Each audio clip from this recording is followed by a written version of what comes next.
All right, welcome everybody. Let's talk. I just wanted to review this little spy balloon.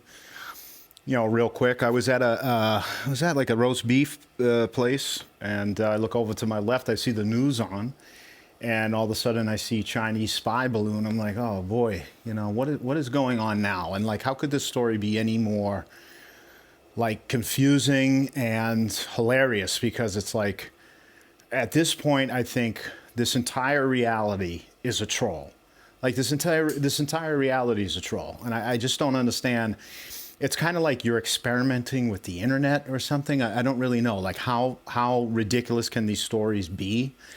Like you punch into Chat GPT, like nation under surveillance in like a comedic way or something like that, or like how could we do it? So that was the first thing. I'm like, oh my god, I gotta worry about a balloon now. And I'm, by the way, not worried. Then I see the flight path. Okay, so this thing is like, it's going over it's just floating around. It's just like, so the other thing is like, okay, if you want to get your drone license to be a commercial drone pilot, don't worry about a thing, because apparently you can just fly all this stuff all around, and like no one's going to pick up on it until it becomes a major threat.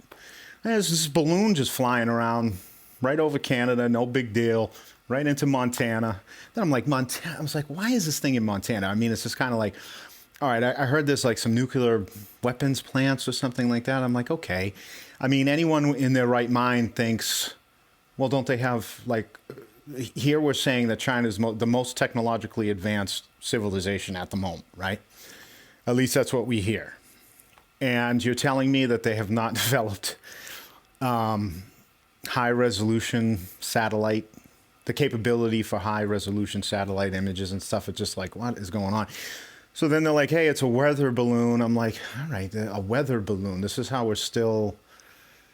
I didn't check into it. Maybe this is the most sophisticated way to analyze weather patterns or something, is with this type of balloon.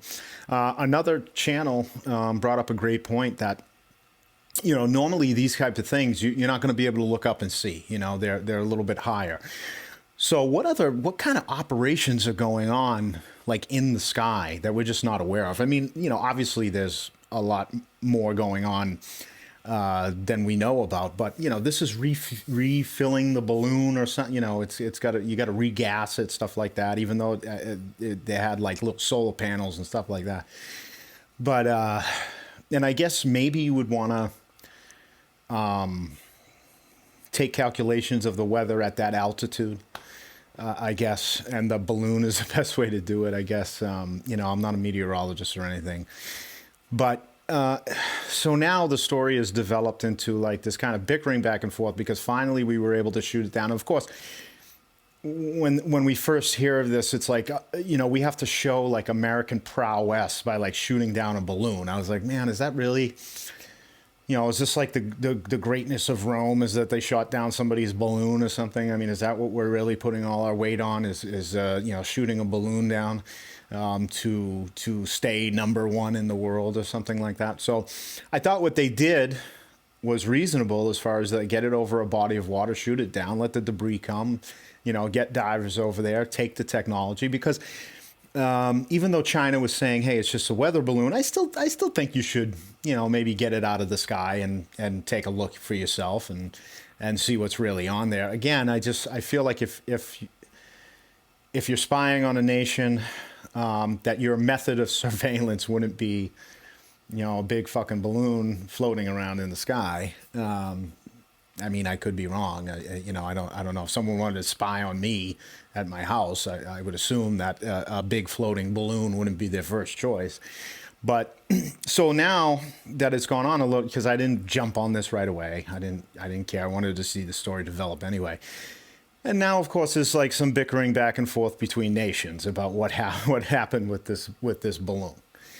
Or the way that we handled this, balloon. Apparently, I don't know, there's some leader of like weather or something in China who's been fired. So, which, I'm sure I'm sure it did just get out of their flight pattern, but I don't even want to get into that, because I really don't have too many solid opinions on what that is.